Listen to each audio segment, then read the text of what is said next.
नारायण वासुदेव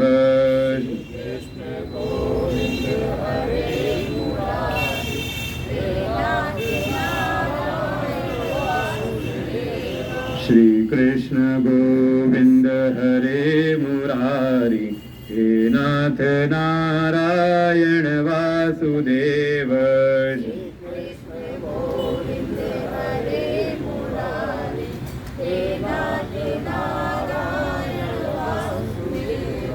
श्री कृष्ण गोविंद हरे मुरारी हे नाथ नारायण वासुदेव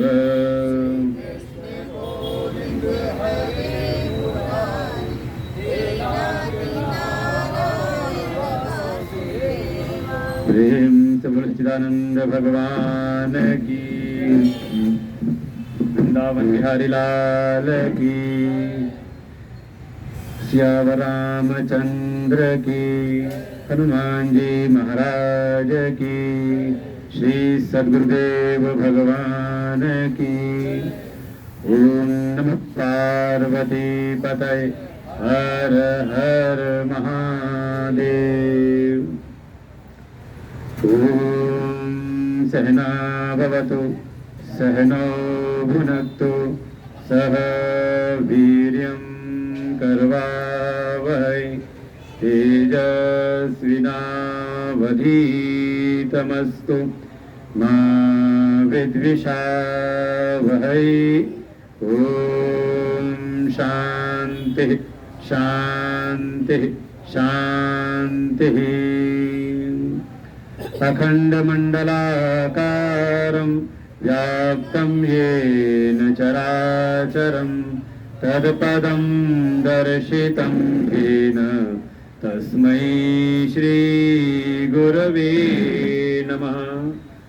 अज्ञानतिमिरान्धस्य ज्ञानाञ्जनशलाकया चक्षुरुन्मीलितं येन तस्मै श्री गुरवे नमः।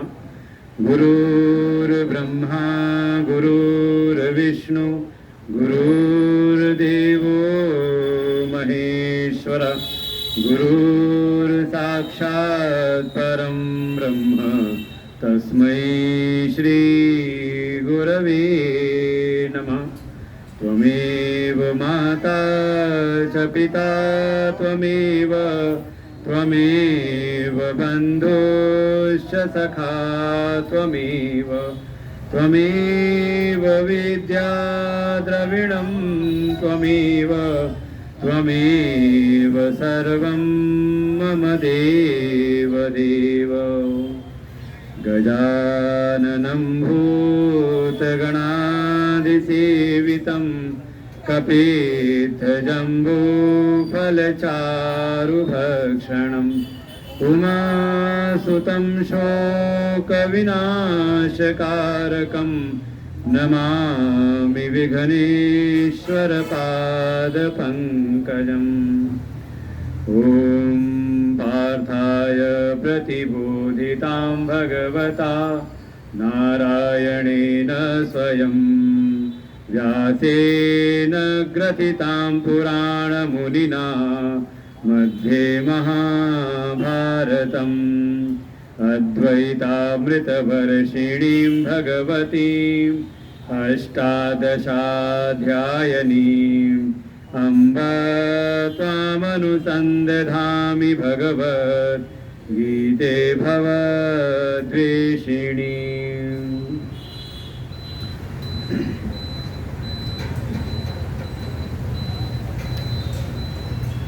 अनंत कोटि ब्रह्मांड नायक परात्पर ब्रह्म सच्चिदानंद स्वरूप परम पुरुषोत्तम भगवान श्री कृष्ण जी के चरणों में कोटि सह नमन।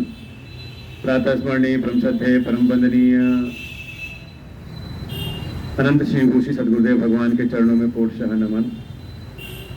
कल ठीक चला था, कुछ तार गड़बड़ कर रखा है इन्होंने।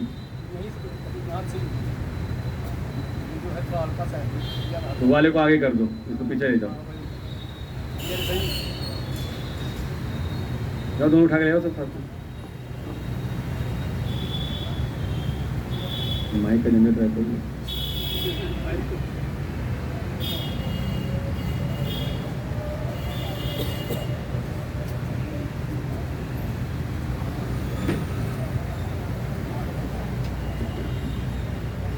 जायसी चेत् कर्मणस्ते मता बुद्धिर्जनार्दन तत् किं कर्मणि घोरे मां नियोजयसि केशव व्यामिषेणेव वाक्येन बुद्धिं मोहयसीव मे तदेकं वद निश्चित्य येन श्रेयोऽहमाप्नुयाम्।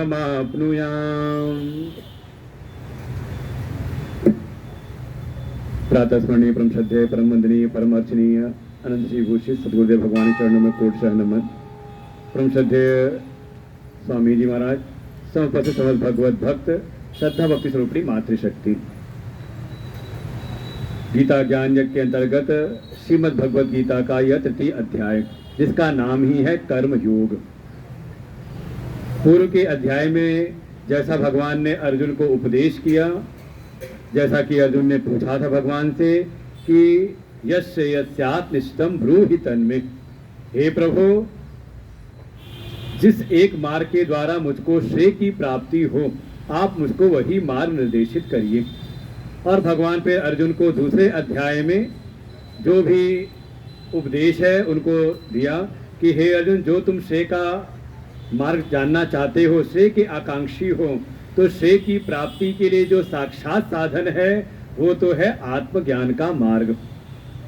और इस आत्मज्ञान की निष्ठा प्राप्त हो, इसके लिए जो योग्यता, जो पात्रता अनिवार्य है, उसका निर्माण होता है कर्म योग की साधना के द्वारा। इसलिए दूसरे अध्याय के प्रारंभ में लगभग 38 श्लोक तक, 11वें से लेकर 38 श्लोक तक भगवान ने एक निश्चित विषय का प्रतिपादन किया, जिसको भगवान ने नाम दिया सांख्य योग। ऐसा ते अभीता सांख्ये बुद्धिर योगे तु इमाम शृणु, कि हे अर्जुन, अभी तक का जो तुझको मैंने उपदेश किया उसको कहते हैं सांख्य योग, अर्थात तत्व का ज्ञान, आत्म स्वरूप का ज्ञान। और अब इसके बाद तुझको मैं कर्म के रहस्यों को बताता हूँ। वहां से कर्म योग नाम नहीं दिया, वहां नाम दिया केवल योग। योगे तु इमाम शृणु, अब तुम इसकी प्राप्ति के लिए, योग माने इस ज्ञान में निष्ठा प्राप्ति के लिए जो पात्रता चाहिए, अर्थात इस ज्ञान निष्ठा के लिए जो उपाय आवश्यक हैं, उन योग को अब तुम सुन। और भगवान ने फिर विधि विधान से बढ़िया अच्छी प्रकार से कर्म की महिमा का भी प्रतिपादन किया। और अर्जुन को निश्चित रूप से, जो अर्जुन ने कहा था तद एकम, हे प्रभु मुझको वो एक मार्ग बताइए, तो भगवान ने बार बार अर्जुन से कहा, हे अर्जुन तू कर्म कर। और कर्म करते हुए कब तक कर्म करना है, तो भगवान ने वहां वो भी संकेत किया था, यदा ते मोह कलिलम बुद्धिर्व्यतितरिष्यति तदा गंतास निर्वेदम श्रोतव्यस सुतस्य च। इन कर्म के अनुष्ठानों के द्वारा, कर्म योग की साधना के द्वारा, जब तक तेरे अंतःकरण के भीतर का जो कलुषित, जो मल है, कहा जब तक वो दूर ना हो जाए, और स्वतः ही संसार के जो भी सुने और या सुनने योग्य जो भी विषय हैं, उन सब से जब तक तुमको वैराग्य न हो जाए, तब तक इस कर्म की साधना को करते रहना। और कर्म की साधना करते करते जिस क्षण भीतर का जो कलुषित, जो भी अंतःकरण की अशुद्धियां हैं, वो जिस क्षण वो दूर होंगी, संसार के विषयों से तुमको निर्वेद प्राप्त होगा, वैराग्य की प्राप्ति होगी, उसी क्षण तुम्हारी जो बुद्धि है उस ज्ञान तत्व में तुम्हारी बुद्धि स्थित हो जाएगी। और फिर पुनः अर्जुन ने जो उस ज्ञान में स्थिति प्राप्त कर लेते, जिनको ज्ञान की निष्ठा प्राप्त हो जाती है, उनके क्या लक्षण हैं, तो भगवान ने पुनः फिर दूसरे अध्याय के 55वें श्लोक से लेकर 72वें श्लोक तक पुनः फिर ज्ञान निष्ठा प्राप्त किए जो साधक हैं, जो सिद्ध महापुरुष हैं, उनके लक्षणों का वर्णन किया। और स्पष्ट कहा कि ये ब्राह्मी स्थिति है, ऐसा ब्राह्मी स्थिति प्राप्त पार्थ, हे पार्थ, जब तक ये ब्राह्मी स्थिति प्राप्त न हो जाए तब तक निरंतर साधना में लगे रहो। और एक बार जब इस ज्ञान के द्वारा, पहले कर्म की साधना के द्वारा अंतःकरण की शुद्धि, और अंतःकरण शुद्धि से ज्ञान में निष्ठा जब प्राप्त हो जाती है, ब्राह्मी स्थिति की प्राप्ति हो जाती है, तो उस प्राणी को फिर कभी मोह नहीं होता। ऐसा ब्राह्मी स्थिति पार्थ न एनम प्राप्य विमुह्यति, का उसको फिर कभी भी संसार में मोह नहीं होता। जैसे एक बार कोरोना का टीका लगा लिया तो समझ ले फिर कोरोना नहीं होगा। ऐसी भगवान कहते हैं ये ब्राह्मी स्थिति की प्राप्ति जो कोई कर लेता है का उसको फिर कभी संसार में रहते हुए भी का उसको संसार में कहीं मोह नहीं होता।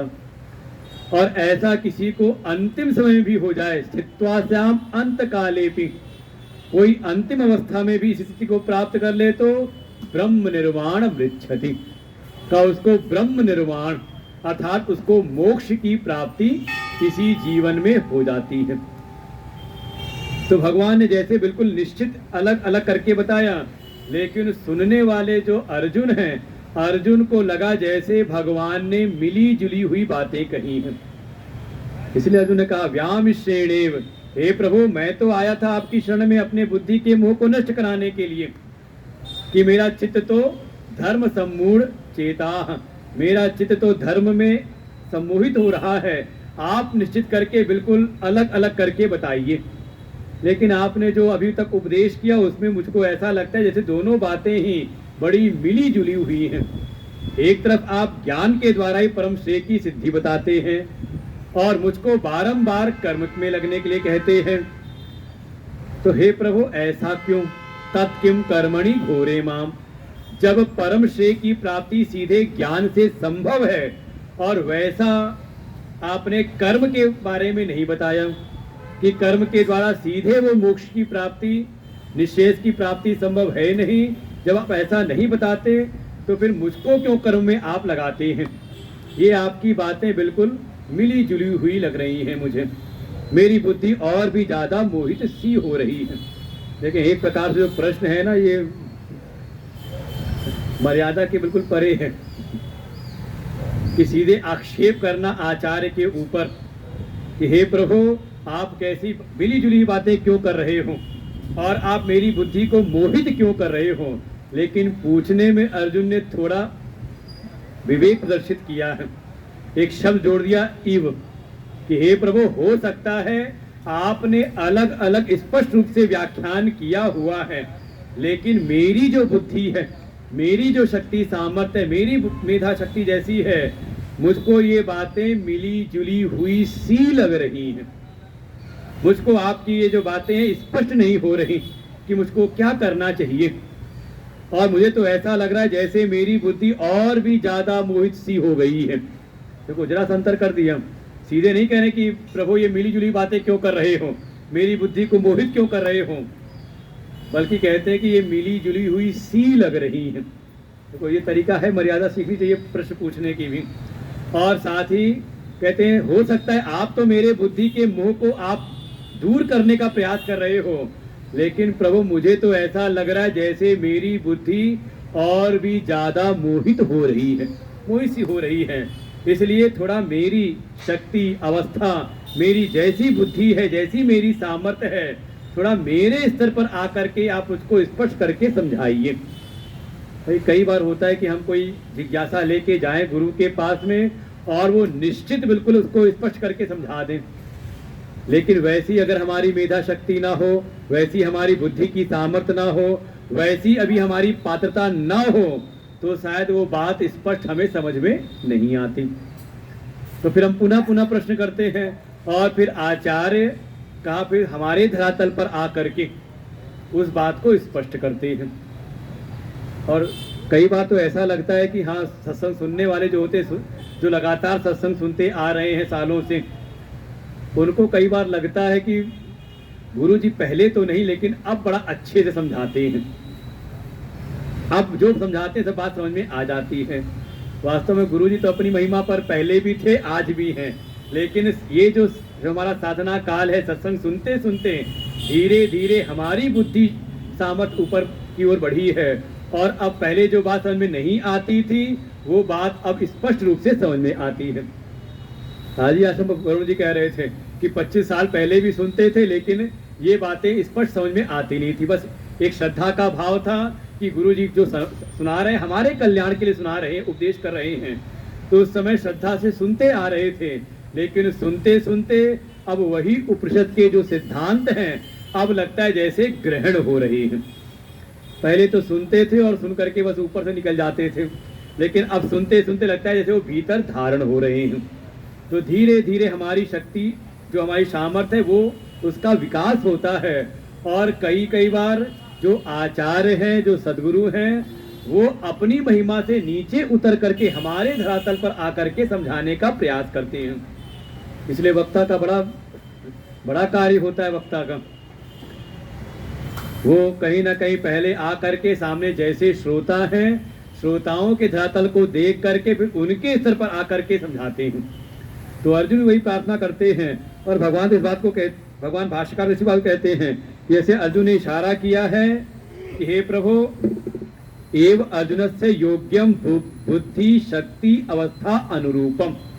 जैसे अर्जुन इस बात के द्वारा भगवान से कह रहे हैं कि हे प्रभु आपने तो हो सकता है स्पष्ट समझाया होगा कि ज्ञान का मार्ग क्या है, कर्म का मार्ग क्या है, मेरे लिए क्या कल्याणकारी है, लेकिन प्रभु जैसी मेरी अवस्था है, जैसी मेरी बुद्धि की सामर्थ्य है, आप थोड़ा उसको देखते हुए थोड़ा मेरे स्तर पर आकर के मुझको समझाइए। और जब अर्जुन ने इस प्रकार से भगवान के सामने अपनी जिज्ञासा निवेदित की, भगवान अब उसका निराकरण, उसका समाधान देते हैं। तो अर्जुन ने दो बातें कही थी। पहले प्रश्न में कहा कि हे प्रभु जब आपके मत में कर्म की अपेक्षा ज्ञान श्रेष्ठ है, जायसी कर्मणा बुद्धि, जब आपकी मत में कर्म से बुद्धि श्रेष्ठ है तो आप मुझको फिर इस घोर कर्म में क्यों लगाते हैं, सीधे ज्ञान की साधना में लगा दीजिए। पहली बात तो ये पूछी। और दूसरी बात जो अर्जुन ने कही थी, हे प्रभु ये जो भी आप कह रहे हैं मुझको लग रहा है जैसे दोनों बातें मिली जुली हुई सी हैं, मेरी बुद्धि और भी ज्यादा मोहित सी हो रही है। और देखें ये कहीं ना कहीं जीवन में चलता है और इसमें काफी गहन शास्त्रार्थ है कि जो जीवन का परम लक्ष्य है मोक्ष की प्राप्ति, परम पुरुषार्थ मोक्ष की प्राप्ति, उसका साक्षात साधन क्या है, किसके द्वारा मोक्ष की प्राप्ति होती है। तो इसी समाज में एक वर्ग ऐसा मिलेगा वो पूरा बल देता है, जोर देता है कि कर्म के द्वारा ही मोक्ष की प्राप्ति संभव है। और इसी गीता पर कई महापुरुषों ने टीका लिखी। उन्होंने कहा श्रीमद् भगवत गीता में कर्म का रहस्य बताया गया है कि कर्म के द्वारा ही, बस ये है कि कर्म कैसे, जैसा भगवान ने निर्देशित किया है गीता जी में, उनके निर्देशन अनुसार अगर आप कर्म करेंगे तो आपको कर्म के द्वारा ही मोक्ष की प्राप्ति होगी। कोई ऐसे हैं कहते नहीं नहीं बिल्कुल ऐसा नहीं, केवल और केवल ज्ञान से ही मोक्ष की प्राप्ति संभव है। ऋते ज्ञानात् न मुक्ति, बिना ज्ञान के, बिना आत्मज्ञान के मोक्ष संभव नहीं है। तो एक मत हुआ जो कहते हैं कि कर्म के द्वारा ही मुक्ति संभव है। दूसरा मत है जो कहते हैं कि नहीं, केवल ज्ञान के द्वारा ही मोक्ष संभव है। वहीं कुछ और ऐसे हैं जो कहते हैं नहीं नहीं, दोनों का समुच्चय करना चाहिए, दोनों को साथ साथ लेकर के चलना चाहिए, ज्ञान और कर्म का समुच्चय करना चाहिए, सह समुच्चय करना चाहिए। और समुच्चयवादियों में भी कुछ ऐसे हो गए जिन्होंने कहा कि समुच्चय में भी किसी ने कहा कि कर्म गौड़ है और ज्ञान प्रमुख है, साधन है, अर्थात कर्म करते हुए हम ज्ञान की प्राप्ति करें। और इसी में जो दूसरे हुए उन्होंने कहा नहीं नहीं, ज्ञान गौड़ है और कर्म प्रमुख साधन है, अर्थात जो भी करना है, भाई कर्म तो हम अभी भी कर रहे हैं लेकिन कहीं ना कहीं कर्म बंधन में और भी ज्यादा धंसते जा रहे हैं। तो इस कर्म से, अगर कर्म बंधनों से मुक्ति प्राप्त करनी है तो कर्म तो करना है, लेकिन ठीक प्रकार से जान करके, पहले कर्मों के स्वरूप स्वभाव को जानो और जान करके फिर ज्ञान के रूप कर्म करो। तो ज्ञान प्रमुख हो गया और कर्म नहीं, ज्ञान हो गया गौड़ और कर्म हो गया प्रधान। इस भाव वाले भी हैं। तो देखो ये अलग अलग मत है इसमें। अर्जुन ने शंका यहाँ पर जाहिर की, कोई ऐसे ही कोई बात नहीं कह दी, क्योंकि समाज में ऐसे ऐसे मत प्रचलित हैं, जो कोई कर्म को महिमा देते हैं, कोई ऐसे हैं जो ज्ञान को महिमा देते हैं।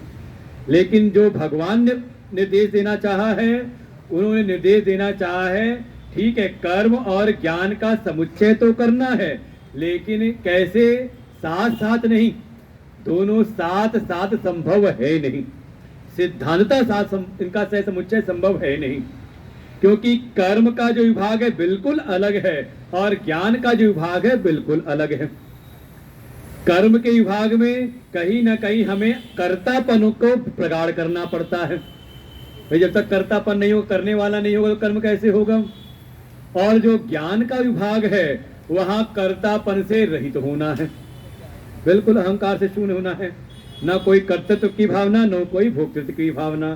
तो दोनों ही एक प्रकार दोनों के विरोधी हैं, तो इनका साथ समुच्चय तो संभव है नहीं, बल्कि अगर करना है तो क्या करें, कहा क्रम समुच्चय करें, सह समुच्चय नहीं, क्रम समुच्चय। पहले कर्म की साधना करते हुए, कर्म योग की साधना के द्वारा हम अपने अंतःकरण का निर्माण करें, जैसे अंतःकरण की अनिवार्यता है, आवश्यकता है, अर्थात अंतःकरण की शुद्धि।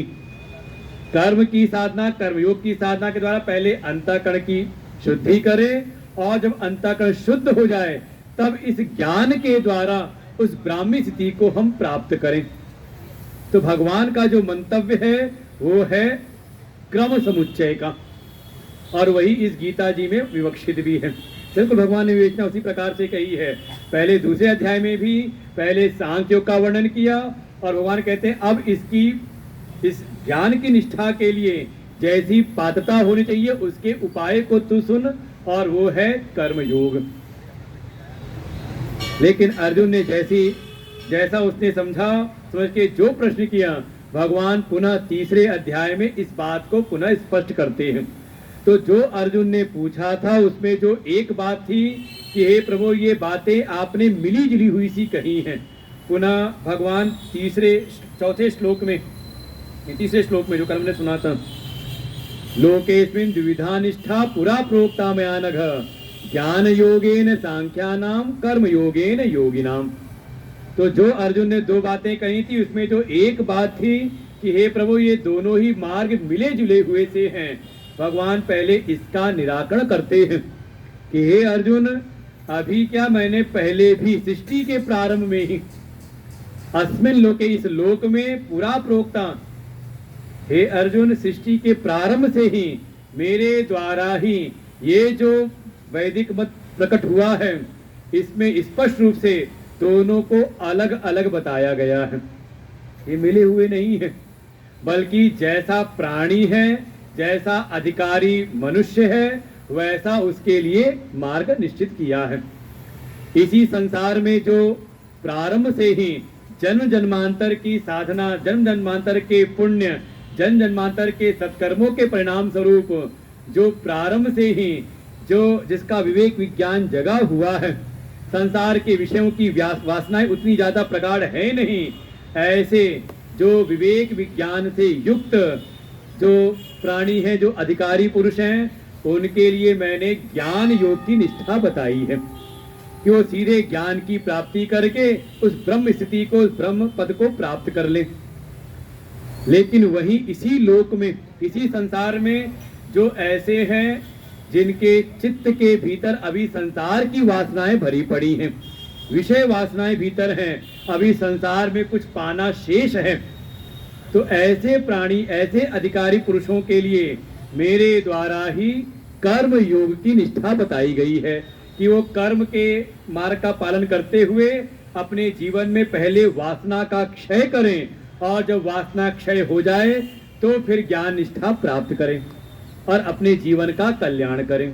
तो भगवान ने तीसरे श्लोक में ये जो अर्जुन ने बात कही थी कि हे प्रभु आपने ये मिली जुली हुई सी बातें क्यों कही हैं, भगवान स्पष्ट कर देते हैं कि ये मिली जुली हुई नहीं, बिल्कुल अलग अलग अधिकारी के लिए अलग अलग दो प्रकार की निष्ठा मैंने कही है, और सृष्टि के प्रारंभ से ही कह रखी है, कोई आज की कोई नया मत नहीं है, बिल्कुल सृष्टि के प्रारंभ से।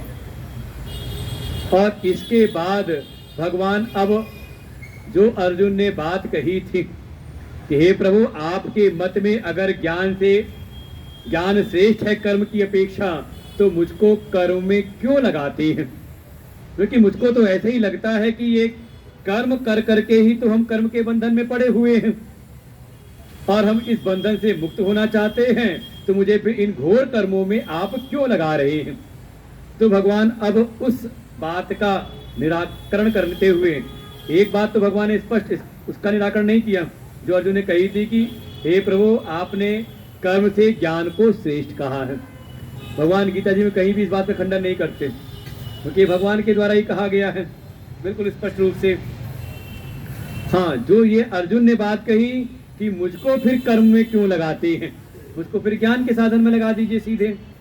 भगवान उस बात को प्रारंभ करते हैं चौथे श्लोक से कि हे अर्जुन, कर्म करना क्यों अनिवार्य है, तेरा कर्म में ही क्यों अधिकार है। इस बात को समझाना भगवान ने चौथे श्लोक से प्रारंभ किया है, और पूरा प्रसंग लगभग 16वें श्लोक तक भगवान इसी प्रसंग को लेकर के चलते हैं कि कर्म की अनिवार्यता क्यों है। तो चौथे श्लोक को हम लोग पढ़ते हैं। श्री भगवान उवाच न कर्मणामनारंभात् नैष्कर्म्यं पुरुषोऽश्नुते नैष्कर्म्यं पुरुषोऽश्नुते न च सन्न्यसनादेव सिद्धिं समधिगच्छति। भगवान कहते हैं, हे अर्जुन, जो बात तुमने कही है, बिल्कुल तुमने एक बात जो कही है ना, तद एकम वद निश्चित्य येन श्रेयो अहम आपनुयाम, जो तुमने कहा कि मुझको वो एक मार्ग निश्चित करके कहो जिसमें मुझको श्रेय की प्राप्ति हो, परम कल्याण हो, मोक्ष की प्राप्ति हो। भगवान यहाँ भी कह देते हैं, हे अर्जुन, बिल्कुल ये बात तो निश्चित है कि मनुष्य को मोक्ष की प्राप्ति ही करनी है, यही जीवन का परम लक्ष्य है। देखो यहाँ कह रहे हैं आखिरी में, पुरुषः अश्नुते नैष्कर्म्यम। देखो, पुरुष के लिए, मनुष्य के लिए नैष्कर्म प्राप्त करना ही, जिसको भगवान ने दूसरे अध्याय में कहा था ब्रह्म निर्वाण मृच्छति, ब्रह्म निर्वाण को प्राप्त करता है, मोक्ष को प्राप्त कर लेता है, उसी को यहाँ भगवान कह रहे हैं नैष्कर्म्य। सब स्थिति वही है, नाम अलग अलग हैं। मोक्ष की प्राप्ति, परमात्म तत्व की प्राप्ति, भगवत प्राप्ति, मोक्ष प्राप्त कर लेना, ब्रह्म निर्वाण की प्राप्ति करना, और यहाँ पर उसको नाम दिया नैष्कर्म्य, नैष्कर्म्य की सिद्धि। बिल्कुल पुरुषः अश्नुते नैष्कर्म्यम, बिल्कुल मनुष्य को नैष्कर्म की स्थिति ही प्राप्त करनी है, ये निश्चित है। और निष्कर्म माने कहा कर्म शून्यता की स्थिति, कि कुछ भी करने योग कोई कर्म शेष ही न रह जाए, कोई भी हमारे लिए कर्म शेष न रहे। तो कर्म शेष ना रहे, ये कब संभव होगा? वो संभव तब होगा जो कर्म का जो हेतु है, जिस कारण से हम कर्म में प्रवृत्त होते हैं, कर्म के जो हेतु, जो कारण है, वो समाप्त हो जाए। और कर्म का हेतु है कामना, कर्म हेतु कामस्यात्। जब तक मन के भीतर कामनाएं हैं, भोग की इच्छा है, तब तक कहा कर्म आपके सामने खड़े रहते हैं। तो स्थिति क्या हुई? नैष्कर्मिक स्थिति क्या हुई? कहा कर्म शून्यता। और कर्म शून्यता कब होगी? जब हमारे भीतर कामनाओं की, इच्छाओं की शून्यता हो जाए, इच्छाओं से हमारा चित्त रहित हो जाए। और वो कब होगा? कहा जब अपने पूर्ण स्वरूप का अनुभव हो जाए, कि मैं परम पूर्ण आत्म स्वरूप हूं, अपने उस आत्म स्वरूप की पूर्णता का अनुभव हो जाए तो। और नहीं है, इसका कारण है अज्ञान। अर्थात जब तक ज्ञान की प्राप्ति नहीं हुई है, तब तक अपनी पूर्णता का अनुभव नहीं, और अपनी पूर्णता का अनुभव नहीं तो कहा बाहर के संसार के विषयों में हमें कहीं न कहीं पूर्णता का भाव दिखता है, और उसको पाने की इच्छा आई, और इच्छा के परिणाम स्वरूप हम कर्म में प्रवृत्त हो जाते हैं। तो नैष्कर्म अर्थात ज्ञान की स्थिति, अपने पूर्ण आत्म स्वरूप का अनुभव का, यही मनुष्य का परम लक्ष्य है। पुरुषः नैष्कर्म्यम अश्नुते, कहा पुरुष को निष्कर्म की प्राप्ति करनी चाहिए। लेकिन जो तुम कह रहे हो कि मैं कर्म ना करूं, तो भगवान कहते हैं कर्मणाम अनारंभात, कर्मों के अनारंभ से अर्थात कर्मों को आरंभ बिना आरंभ किए पुरुषः निष्कर्म्यम न अश्नुते, कहा जो मनुष्य है वो निष्कर्म की प्राप्ति नहीं कर सकता। बिल्कुल घुमा के भगवान ने कहा है कर्मणाम अनारंभात पुरुषः नैष्कर्म्यम न अश्नुते। ऐसे पंक्ति को बना ले जो है ना, न कर्मणाम अनारंभात नैष्कर्म्यम पुरुषः अश्नुते, लिखा है ना, तो उसको जोड़ लें कर्मणाम अनारंभात, अर्थात कर्म के आरंभ किए बिना। कोई अगर कर्मों को आरंभ ना करे, कर्म को प्रारंभ ना करे, कर्म ना करे, तो पुरुषः नैष्कर्म्यम न अश्नुते, ऐसा जो पुरुष है, ऐसा जो प्राणी है, कहा वो नैष्कर्म को नहीं पा सकता। बिल्कुल ये निश्चित है। और न च कारण क्या है, न च संन्यासनात् एव सिद्धिम समधिगच्छति,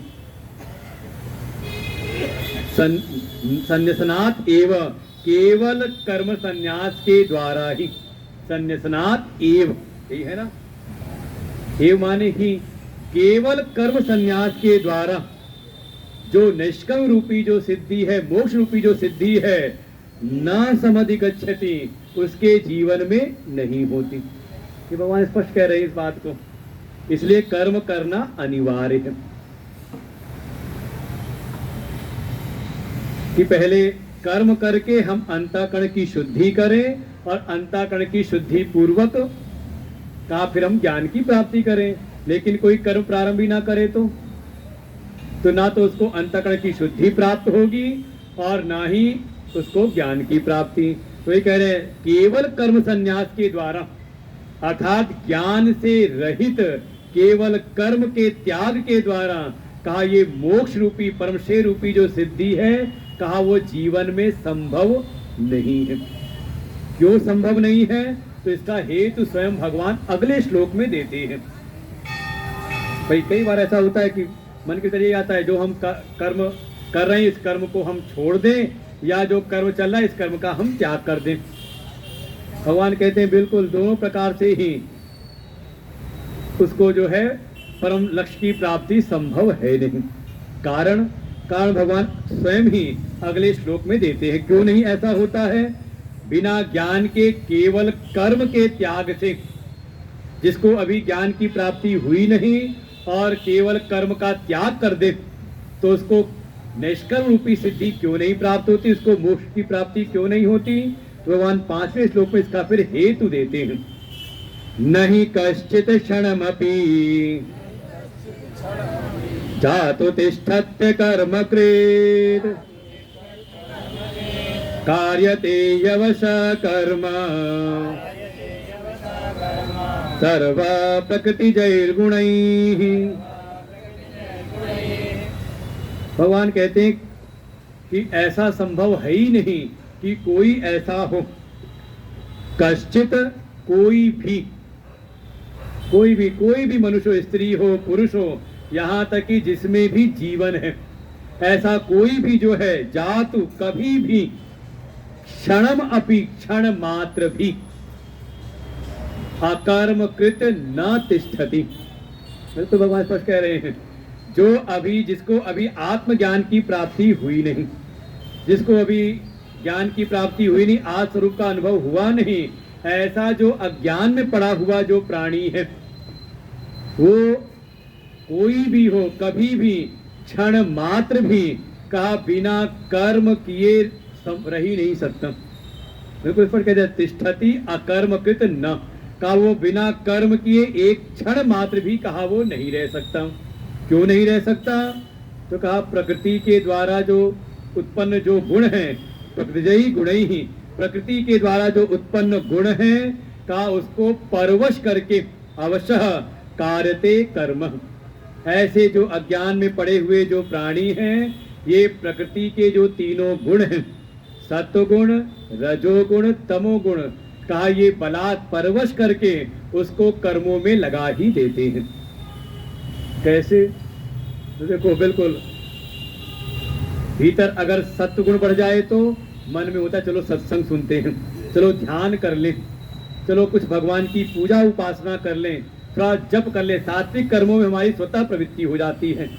अच्छा, पूजा करते करते, ध्यान करते करते रजोगुण आ जाए भीतर तो, इसी सत्संग में ही रजोगुण बढ़ जाए भीतर तो अपने आप ही वहां से उठेंगे और अपने किसी न किसी कार्य में लग जाते हैं। तो देखो, प्रकृति के जैसे जैसे गुण आ रहे हैं, सत्व गुण बढ़ा तो हम पूजा पाठ सात्विक कर्मों में लग गए, रजोगुण बढ़ा तो होता है पूजा करते करते मन उचटने लगता है, मन में होता है कि आज तो पूजा में बिल्कुल मन लग ही नहीं रहा, आज ध्यान में मन नहीं लग रहा, आज जप करने में मन लग नहीं रहा, मन ज्यादा भटक रहा है। क्यों?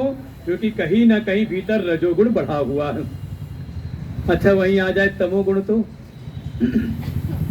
तमोगुण बढ़ जाए तो धीरे धीरे सत्संग में बैठे बैठे, भले सत्संग अच्छा लग रहा है, लेकिन तमोगुण की वृद्धि हुई और हम फिर सोने लगते, निद्रा आलस्य प्रमाद आने लगता है जीवन में। और ऐसे ही उल्टा क्रम भी देख लें, हम चाहते तो हैं सोना, समय हो गया बिस्तर पर लेट गए हैं, चाह रहे कि सो जाएं, लेकिन जो हमारा मन है रजोगुण बढ़ा हुआ है तो चाह करके भी नींद नहीं आती। और जब कर्म करना है तो, जिस समय क्रिया करनी, कर्म करना है, तो जब रात में नींद आती नहीं और सवेरे जब काम करने का समय आया तो उस समय नींद आती है। तो क्या हो रही है? कहा कहीं ना कहीं जो अज्ञान में पड़ा जितने भी प्राणी हैं, कहा सब के सब प्रकृति के गुणों के द्वारा परवश करा करके उस कर्म में लगा ही दिए जाते हैं। जो अज्ञान में पड़ा हुआ जीव है वो स्वतंत्र नहीं है। इसलिए अगर आप बलात् अगर कर्मों का त्याग कर रहे हैं तो कहा ये हमारा मिथ्या भ्रम मात्र है। और कई बार संतों ने तो ऐसा कहा कि अगर कोई जबरदस्ती निष्क्रिय होने का प्रयास करे या कोई निष्क्रिय हो जाए, एक संत ने बड़ा अच्छा कहा कि अगर कोई बलात् या कोई अगर अचानक निष्क्रिय हो जाए तो उसके आसपास के 4, 5, 6 लोग सक्रिय हो जाते हैं कि भाई क्या हो गया इसे, है कि चलो उसको डॉक्टर के पास लेके चलो।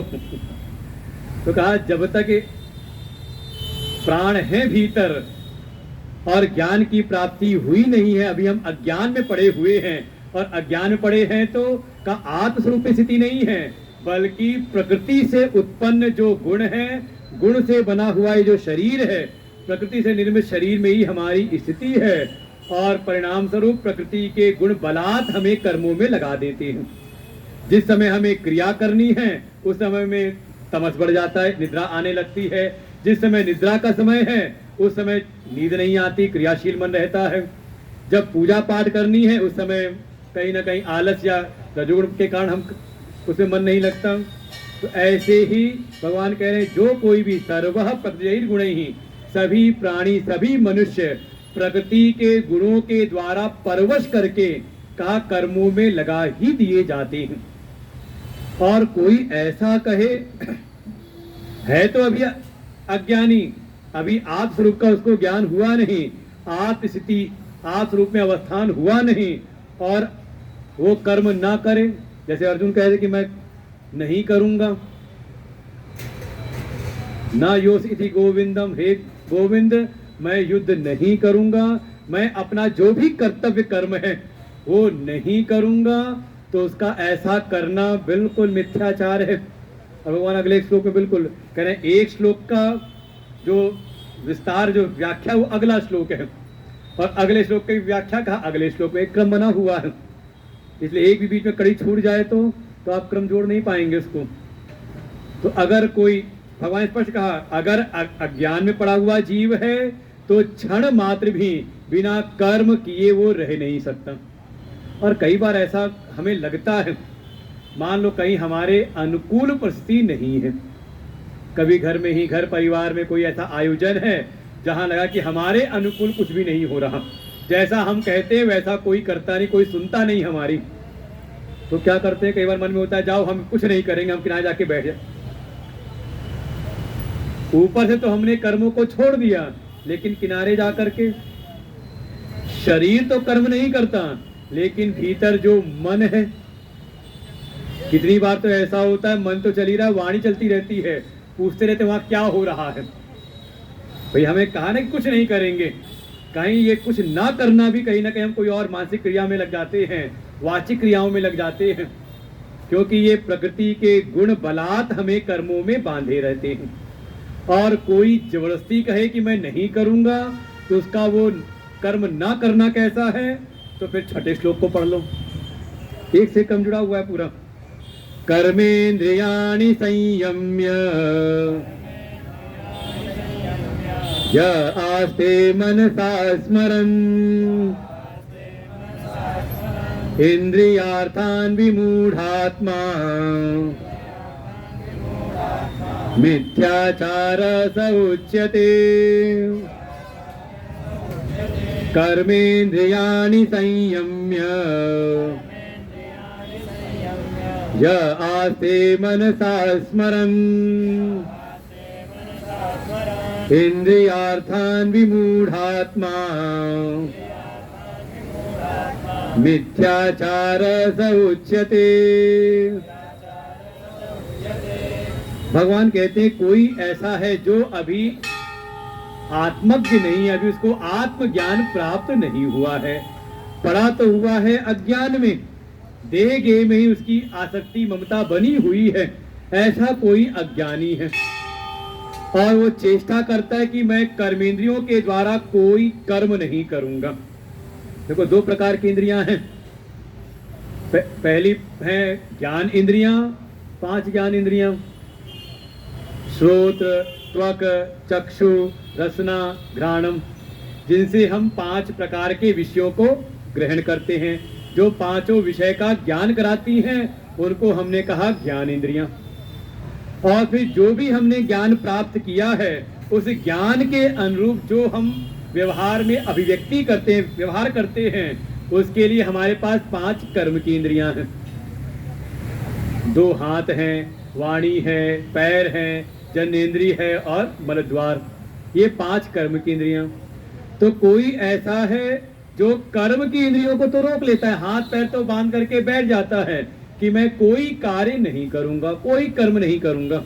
कर्मेंद्रियाणि संयम्य, उसने अपनी कर्म की इंद्रियों को संयमित कर लिया, बिल्कुल रोक लिया, लेकिन बैठा हुआ है। कर्मेंद्रियाणि संयम य आस्ते, वो बैठा हुआ है कर्मेंद्रियों को संयमित करके, लेकिन भीतर मन के द्वारा भगवान कहते हैं इंद्रियार्थान मनसा स्मरण, जो ज्ञान इंद्रियों के जो विषय हैं, शब्द, स्पर्श, रूप, रस, गंध, ये जो बाहर के ये विषय हैं, इनका वो बैठे बैठे मन के द्वारा स्मरण करता रहता है।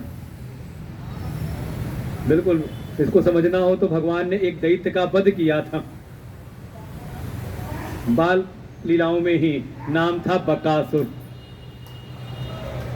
वो कभी कहते ना बगुला भगत, कोई आया तो कहते कौन है, कहा ये बगुला भगत है।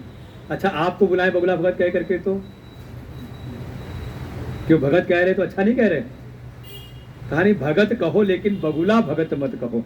बगुला भगत माने, कहा बगुला भगत माने कि दम्भ हो, जैसे बगुले को देखें कहीं नदी के किनारे, सरोवर के किनारे खड़ा रहता है, कैसे का एक पैर पर पैर उठा के खड़ा हुआ, एक पैर पे खड़ा है, वो एक पैर ऊपर उठा करके, बिल्कुल देखने में शुद्ध सफेद बिल्कुल सात्विक उसका स्वरूप है, और एक पैर पर खड़ा है, बिल्कुल एकाग्र चित्त, देख करके लगता है जैसे कोई वैष्णव साधु है, श्वेत वस्त्रधारी कोई साधु, कोई साधक साधना कर रहे हैं, तपस्या कर रहे हैं।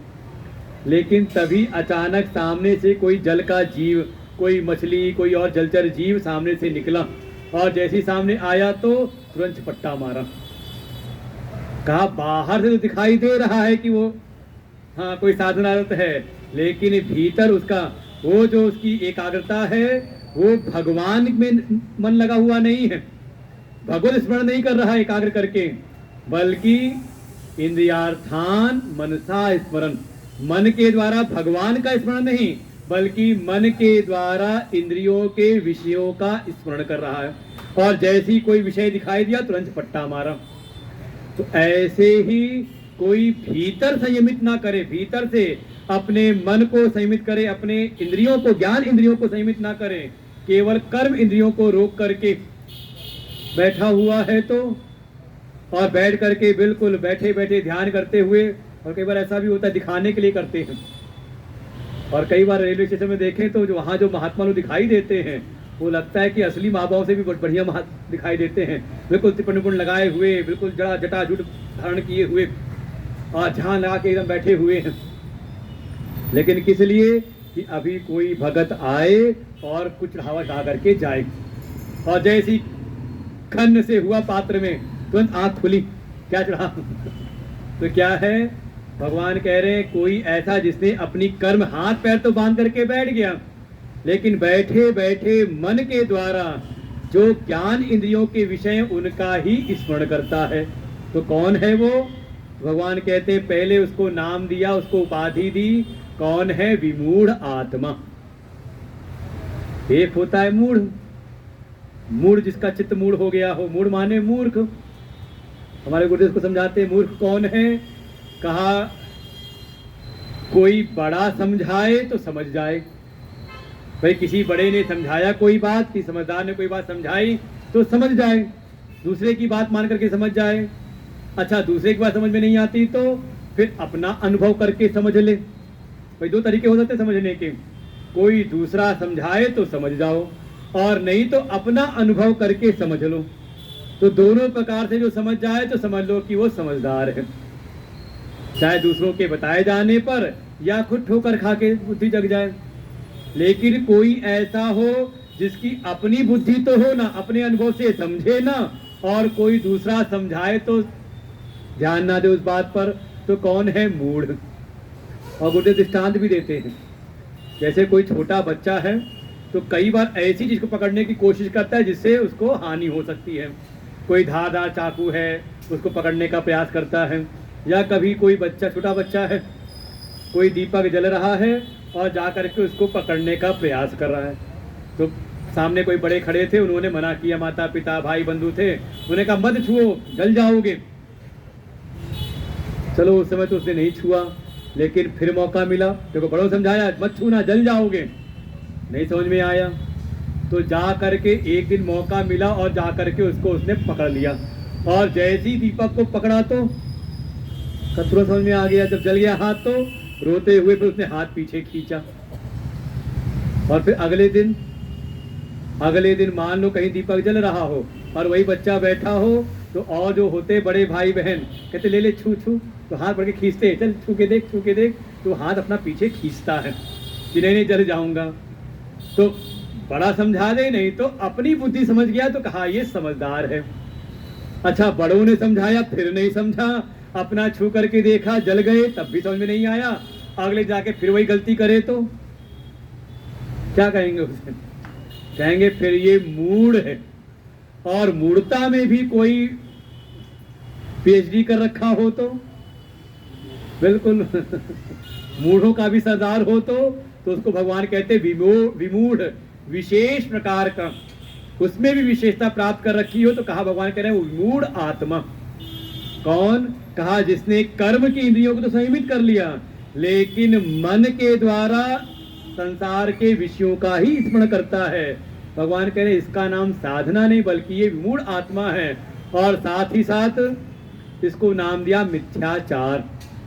मिथ्याचार स उच्यते, तो दो नाम दिए उसको, पहले तो कहा ये विमूढ़ है और दूसरा नाम दिया मिथ्याचारी है। भीतर वो भाव है नहीं लेकिन बाहर प्रकट कर रहा है, अर्थात दंभी है। भगवान को ये प्रिय नहीं है जो बाहर से तो कोई कुछ करे ना और मन से सब चाहे।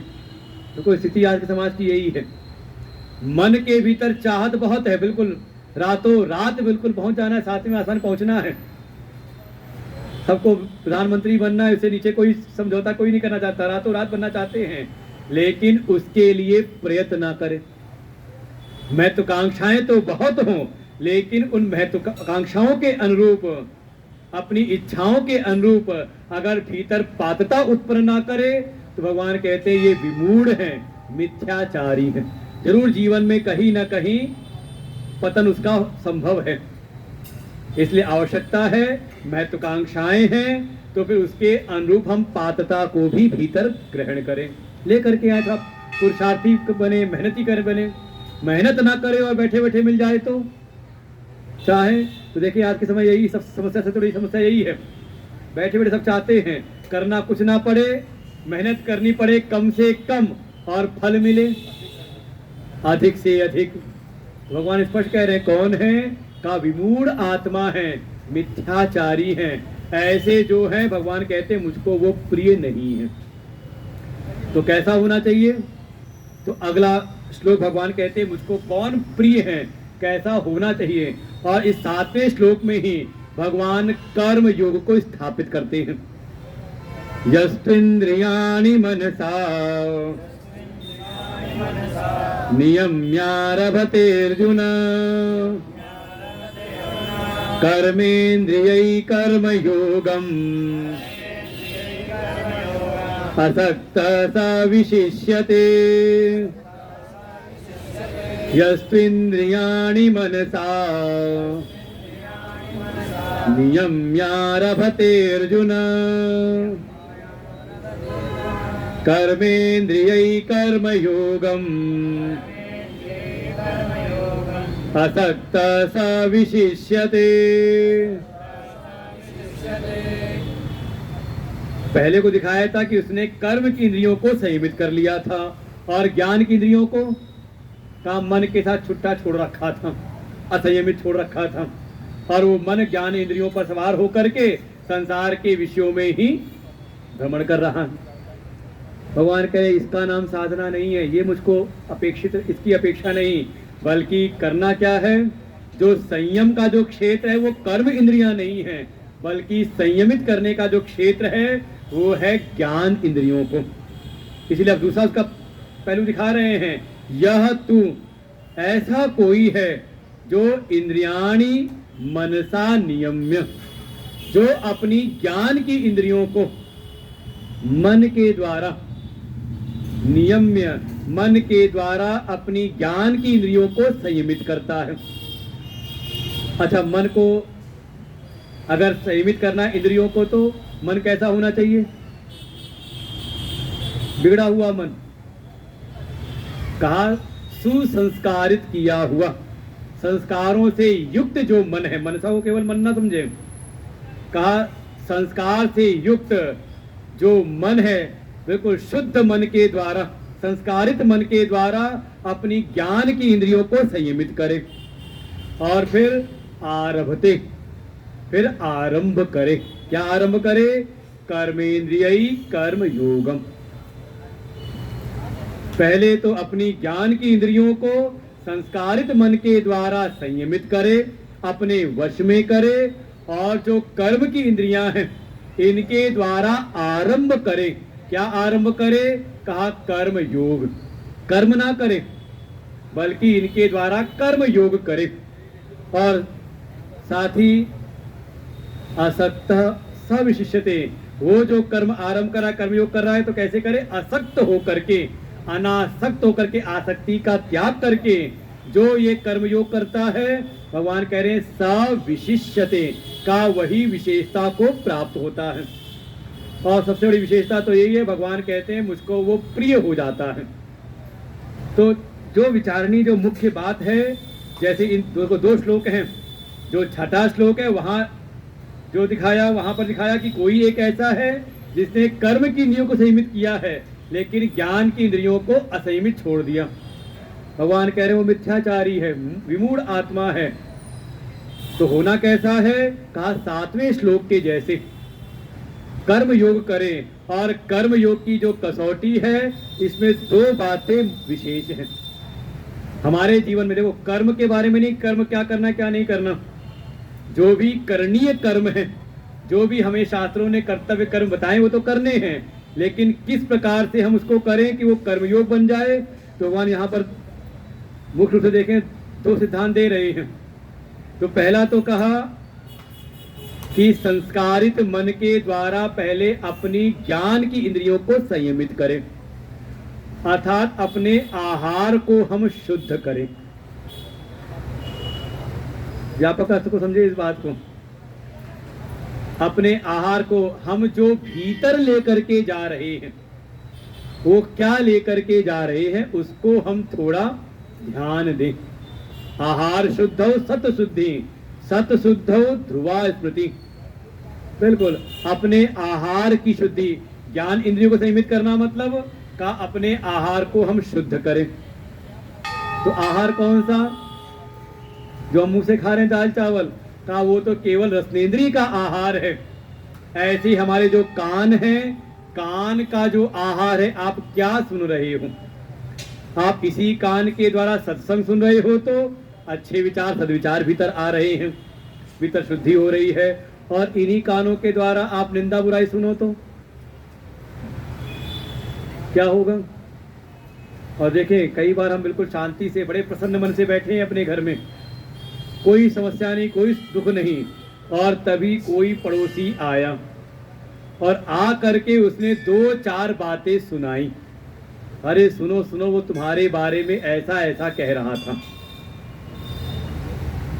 अरे तुम्हारी बुराई कर रहा था, तुम्हारी निंदा कर रहा था। अब बताओ, जैसे ही आपने सुना तो मन अब शांत रहेगा? जैसा मन शांत था बिल्कुल का तुरंत ही मन विक्षिप्त हो जाता है। और केवल निंदा ही नहीं, कोई अगर प्रशंसा भी सुना दे तो अरे वो तुम्हारी प्रशंसा कर रहे थे, तो जो आप प्रसन्न मन से बैठे थे आप कहोगे अरे और क्या कह रहा था, बैठो बैठो तुम्हें चाय पानी कराता हूँ, चाय वही पियो फिर बैठो। क्या है, जो आपका मन शांत था वो मन वैसा शांत नहीं रहता। ये निंदा बुराई प्रशंसा आदि सुन करके मन विक्षिप्त होता है। तो अपने कान के आहार के प्रति भी हम सजग रहें। हम क्या सुन रहे हैं इससे प्रभाव पड़ता है हमारे मन के ऊपर। फिर हम क्या देख रहे हैं, देखो देख करके ही। भागवत जी तो कथा ऐसी आती है कि एक ब्राह्मण कुल में जन्म लिया हुआ एक बालक है, वो कभी गया था जंगल में समिधा लेने के लिए। बस लौटते समय मार्ग में किसी वैश्या का घर था और एक दिन उसका द्वार खुला हुआ, खिड़की खुली हुई थी और कोई जार पुरुष आकर के उसके साथ समागम कर रहा था। बस उसने उस दृश्य को देखा और देख करके ही उसके मन में दोनों दोष आ गया और वो अपने ब्राह्मण परिवार को छोड़ करके फिर चला जाता उसी वैश्या के संग में। कथा आती है अजामिल की। है तो अज, बिल्कुल शुद्ध है, ब्राह्मण कुल में जन्म लिया हुआ परमात्मा का ही स्वरूप है, लेकिन अज माने परमात्मा शुद्ध, और अज में ये माता बढ़ा दें अजा, तो अजा माने माया। है तो शुद्ध परमात्मा स्वरूप ही, लेकिन अजा माया में जाकर के मिल गया, तो नाम हो गया उसका अजामिल। अब कथा याद होगी भागवत जी की, कैसे कहा, देखने मात्र से देखा और चित्त में अशुद्धि आ गई। अब बिल्कुल होता है, आप क्या देख रहे हो इससे आपके जो भीतर के संस्कार है वो प्रभावित होते हैं। आप अच्छे सीरियल देखो, रामायण महाभारत ये सब देखो तो देखे मन का भाव, और वही लड़ाई झगड़े वाला देखें तो वो घर घर की कहानी कौन कौन सी दिखाते हैं, सबके सब दिखाते हैं, उसमें यही दिखाते रहते हैं कि वो एक दूसरे पर छल कर रहे हैं। उसको नीचा दिखाने की कोशिश कर रहे हैं, वो उसको नीचा दिखाने की कोशिश कर रहे हैं, वो उसकी जड़ काटने में लगे हुए, वो उसकी जड़ काटने में लगे हुए हैं। तो सुनते सुनते मन में कैसे भाव आते हैं, तो धीरे धीरे हमारे मन का भाव वैसे ही होता है। देख करके फिर हम क्या सुन रहे हैं, क्या देख रहे हैं, ऐसे ही क्या सूंघ। अच्छा यही मान लो अचानक कोई दुर्गंध आ जाए, तो अचानक कोई कूड़े की गाड़ी आगे बगल में खड़ी हो जाए, मन शांत रहेगा वैसे आपका? तुरंत मन विक्षिप्त हो जाता है। क्या आप सुगंध दे रहे हैं, वही कोई सुगंधित द्रव्य आ गया तो मन प्रसन्न हो गया। ऐसे ही जीवा से आप क्या ग्रहण कर रहे हो। बाद में आना आरती के समय।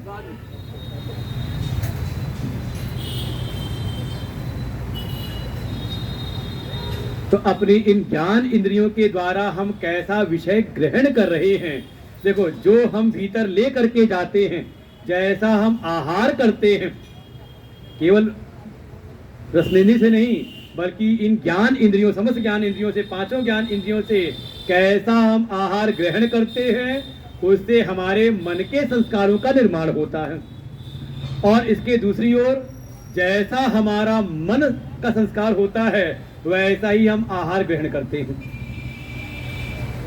अच्छा, मान लो कहीं जा करके कहीं पर हम जाएं और वहां भोजन की व्यवस्था में दो प्रकार का भोजन लगा हो, एक शाकाहार एक मांसाहार, किधर जाओगे आप? किधर आपका पैर जाएगा? का ये निश्चय करता है कि आपके मन में संस्कार कैसे हैं। आपके मन में अगर मांसाहार के संस्कार भरे पड़े हुए हैं तो स्वतः आप चले जाओगे, और मन के भीतर शाकाहारी संस्कार हैं तो उधर चले जाओगे। अच्छा, उसी में कोई पुराना सत्संगी, कोई भगवान का पक्का भगत है, मन में आया शाकाहार तो है लेकिन सब में लहसुन प्याज पड़ा होगा तो हो सकता है वो वहीं पर जो अपना जो व्यवहार है व्यवहार निभा करके शायद वहीं पानी वानी पी के, कुछ चाय कॉफी पी करके शायद वहां से वो उधर जाए ही ना भोजन की तरफ, है कि नहीं? कहा जैसा मन का संस्कार है, तो मन के संस्कार दोनों बिल्कुल अन्य संबंध समझ लें। जैसी इंद्रियां आहार ग्रहण करती हैं वैसे मन के संस्कार।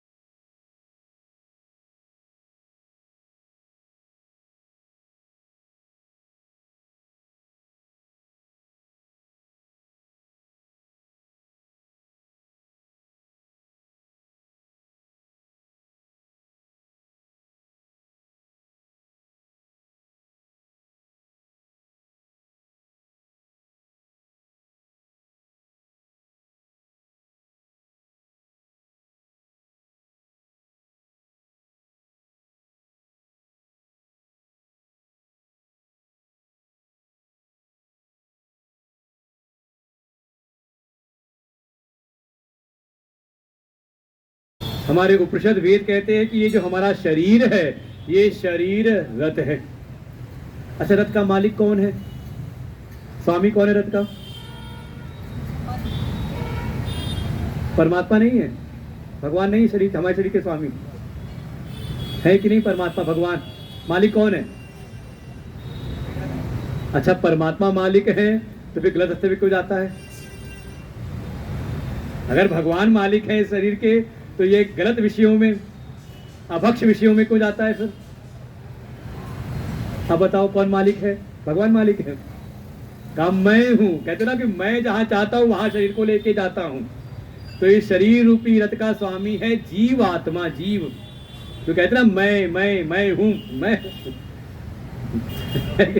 अरे ना समझ में आए तो कुरुक्षेत्र के मैदान में एक रथ खड़ा हुआ है, तथा श्वेत है युक्त, जिसमें श्वेत अश्व जुते हुए हैं, और उस रथ के ऊपर जो रथी का स्थान है, स्वामी का स्थान है, वहां पर नर के स्वरूप अर्जुन बैठे हैं, और जो सारथी का स्थान है वहां पर भगवान बैठे हुए हैं। तो मालिक कौन है रथ का? अर्जुन है कि भगवान? जो अर्जुन का रथ है उस रथ का स्वामी कौन है? अर्जुन या कृष्ण? हाँ, भूल के मत कह देना कि भगवान कृष्ण है, मालिक है अर्जुन। कभी महाभारत को ठीक से पढ़ो। अच्छा, कभी महाभारत देखा होगा, युद्ध के समय भगवान सुबह सुबह रथ को तैयार करके बिल्कुल ले करके आते हैं अर्जुन के शिविर के सामने खड़ा करके। अर्जुन को जैसे कोई ड्राइवर हो जाए, गाड़ी तैयार करके मालिक को बताए गाड़ी तैयार है, भगवान जाके अर्जुन को बताते हैं हाँ रथ तैयार है। और फिर जब अर्जुन आते हैं तो भगवान पहले रथ को दरवाजा खोल के अर्जुन को बैठाते हैं, और अर्जुन को बैठा करके फिर जाते हैं साथी जगह बैठ के, फिर पूछते आज किसकी तरफ लेके चलना है। अर्जुन कहते आज उससे युद्ध करना है तो भगवान, अच्छा अर्जुन ने कहा नहीं, मेरे रथ को दोनों सेनाओं के मध्य खड़ा कर दो, रथम स्थापयमेच्युतः, मेरे रथ को दोनों सेनाओं के बीच में खड़ा कर दो। अगर भगवान मालिक हो तो कहते नहीं खड़ा करूंगा, क्या कर लोगे? भगवान सारथी है, सेवक है वहां पर, और बिल्कुल जो जो भगवान भूमिका लेते हैं उसका अच्छी प्रकार से निर्वहन करते हैं। तो रथ का स्वामी अर्जुन है, ऐसे ही शरीर रूपी रथ का स्वामी है जीव।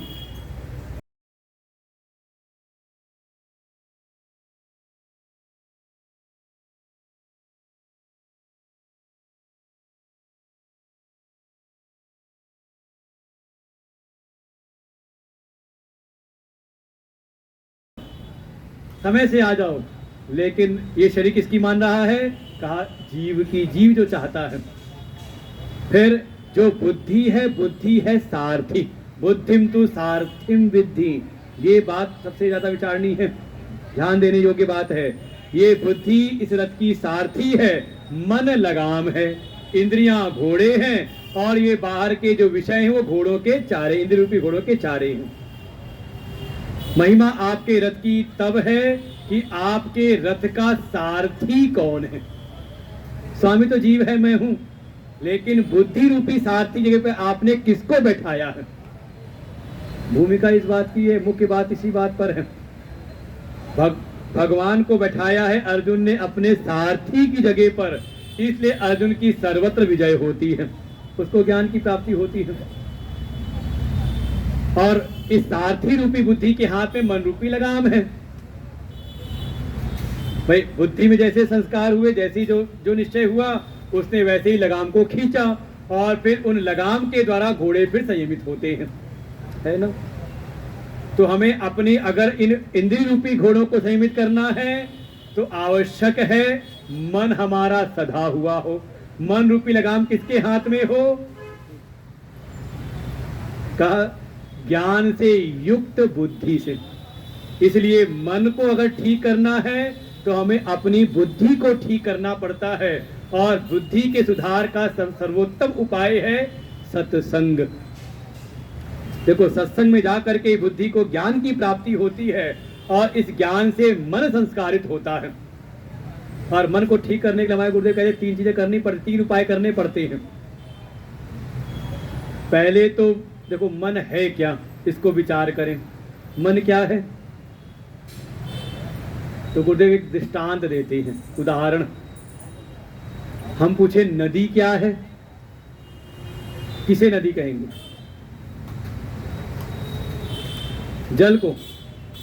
कहीं जल है तो नदी कहेंगे। कहा केवल जल अगर कहीं पर एकत्र है तो उसको हम तालाब कहेंगे, सरोवर कहेंगे, झील कह देंगे। लेकिन नदी नहीं, नदी कब कहेंगे? जहां पर जल का निरंतर प्रवाह हो, जहां जल निरंतर प्रवाहित होता रहे। जल के निरंतर अनवरत प्रवाह का नाम नदी है। समझा रही बात की? ऐसे ही मन क्या है? तो कहा ये जो भीतर विचार हैं, इन विचारों का जो निरंतर प्रवाह है। एक विचार आया गया, दूसरा विचार आया गया, तीसरा आया गया, ऐसे ही निरंतर आप देखो तो एक क्या सैकड़ों विचार आते हैं और जाते रहते हैं। कभी इसी में अच्छे विचार आ गए और इसी में कभी बुरे विचार आ गए। जैसे कभी गंगा जी किनारे बैठे रहो, देखो उसको तो कभी बाढ़ में उसी में कभी जूता बहते हुए भी आ जाता है, उसी में कभी नारियल बहते हुए भी आता है, कभी फूल बहते हुए आ जाता है ना। ऐसे ही मन के भीतर ये मन का विचारों का प्रवाह, वृत्त्यात्मक मन, ये मन विचारों का, वृत्तियों का जो निरंतर प्रवाह है, इसी का नाम है मन। तो मन को अगर सुधारना है, संस्कारित करना है, तो हमें विचारों को सुधारना पड़ता है। मन के भीतर विचार कैसे चल रहे हैं। अच्छा, नदी शुद्ध है या अशुद्ध है? नदी साफ है या गंदी है, कैसे पहचान होगी? उस नदी में जल का प्रवाह कैसा है, इसी तरह पहचान होगी ना। अगर उसमें जल मटमैला है, मिट्टी से भरा हुआ है, गंदगी से भरा हुआ है, तो कहेंगे हम ये दूषित नदी है, मैली नदी है। और उसी में बहने वाला जल अगर शुद्ध हो तो हम कहेंगे बड़ी शुद्ध नदी है, साफ नदी है। ऐसे ही ये जो मन के भीतर जो विचार हैं, ये पहला ये देखना है कि विचार कैसे हैं, विचारों की गुणवत्ता कैसी है, विचारों की क्वालिटी कैसी है, इस पर ध्यान दें, क्वालिटी कंट्रोल करें। ये बुद्ध का दिए हुए शब्द हैं कि पहले मन को ठीक करना है तो पहले इसकी क्वालिटी का विचार करें, इसकी गुणवत्ता का, कि विचार कैसे प्रवाहित हो रहे हैं। अशुद्ध विचार हैं, संसार के निंदा बुराई वाले विचार हैं, या फिर अपने आत्म कल्याण के भगवत भक्ति वाले शुद्ध निर्मल सात्विक तामसी विचार हैं, दूसरे का अहित करने वाले विचार हैं, या फिर सर्वभूतिते रताः, सबके कल्याण, सभी सुखी हों, सर्वे भवन्तु सुखिनः सर्वे सन्तु निरामय, ऐसे विचार। तो कहा पहले विचारों को हम संयमित करें, कैसे विचार है, विचारों की गुणवत्ता को हम सुधारें। फिर दूसरा विचार तो हैं लेकिन इतने ज्यादा है कि वो बिखरे हुए हैं, का बिखराव ना हो बल्कि इनकी मात्रा भी संयमित हो। जैसे क्वालिटी को भी हमने कंट्रोल किया, उसी प्रकार से विचारों की जो क्वांटिटी है, जो मात्रा है, उसको भी हम संयमित करें, बिखराव ना हो। कई बार तो जिससे हमारा ना कोई लेना ना देना, हम अनावश्यक चिंतन करते रहते हैं, और जो भी जीवन का हमारा लक्ष्य है उसमें जो सहयोगी विचार हैं उसकी ओर हमारा ध्यान ही नहीं जाता है कि नहीं। अनावश्यक कर्मों में लगे रहते हैं, और जो हमें करना चाहिए उस ओर हमारा ध्यान नहीं जाता। जैसे मान लो कोई विद्यार्थी है, नाम दिया विद्यार्थी, और वो बैठा हो, 4 मेहमान आ गए, उनके बीच बैठ के गप लगा रहा हो, तो क्या कहेंगे? कहीं ना कहीं भटकाव है ना। विद्यार्थी अगर अपने को विद्यार्थी मान रहा है तो विद्या अर्थी बने, जहां से विद्या प्राप्त हो वहां उसका मुख्य ध्यान रहे, ऐसे विचार हो भीतर। और बैठ के दुनियादारी के विचारों में बैठ गया तो कहीं ना कहीं उसके भटकाव सा आएगा। तो ऐसे ही जैसे हमने उसकी गुणवत्ता को सुधारा, ऐसी उसकी मात्रा को भी, अनावश्यक विचार हमारे भीतर ना आए। जो हमारी साधना में, जो हमारे साध्य के लिए जो सहयोगी साधन हैं, उन्हीं का विचार भीतर रहे। इसी कहते हैं हमारे षट संपत्तियों में आता उपरति, अनावश्यक विचारों से आप उपराम हो जाएं, जिससे हमारा लेना देना नहीं, उससे फिर क्यों हम दिमाग लगाएं उसमें। तो ऐसे ही का उनके विचारों की मात्रा को भी हम संयमित करें। और तीसरा कहा, थोड़ा विचारों की जो दिशा है उसको भी हम ठीक करें, किस दिशा में हमारे विचार जा रहे हैं इसका भी ध्यान दें। और इसीलिए आवश्यकता है सत्संग की। सत्संग में आ करके सबसे पहले तो हमें एक दिशा की प्राप्ति होती है, और कह सकते हैं जो गुरु दीक्षा है, जो हमारे अध्यात्म में, हमारे धर्म में जो एक विशेष एक प्रक्रिया है कि कम से कम जीवन में कोई एक गुरु होने चाहिए, और हम कहते हैं कि हाँ गुरु दीक्षा लेनी चाहिए। तात्पर्य क्या है गुरु दीक्षा का? कि जब गुरु पूर्णिमा आए तो किसी गुरु के पास जाएं और जाकर के कंठी लेकर के आ जाएं, है ना। इसका नाम गुरु दीक्षा नहीं है कि केवल कंठी ले ली, कोई हाँ कान फुकवा होते हैं, कान फुकवा बाबा, कि गए और कान फूक दिया, कोई मंत्र बोल दिया उन्होंने और हो गया दीक्षा। दीक्षा माने दिशा प्राप्त करना।